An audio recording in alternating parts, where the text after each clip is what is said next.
விஜய்க்கு இப்படி ஒரு ரசிகரா?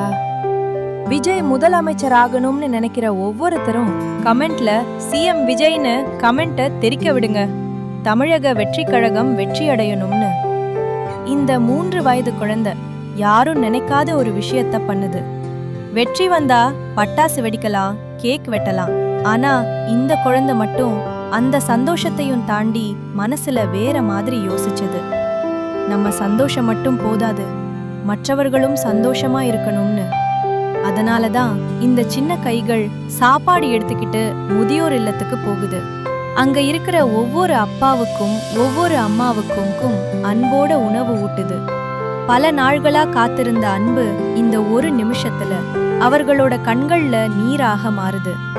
அந்த சிரிப்பு, அந்த நெகிழ்ச்சி, அந்த ஆசீர்வாதம், இதெல்லாம் சேர்ந்தா இந்த குழந்தைக்கு கிடைக்கிற வெற்றி எவ்வளவு பெரியதுன்னு தெரியுமா? இது ஒரு சாதாரண கொண்டாட்டம் இல்ல, இது மனசு கொண்டாடுற வெற்றி. இது மனிதநேயம் ஜெயிக்கிற தருணம். இதுதான் உண்மையான வெற்றி.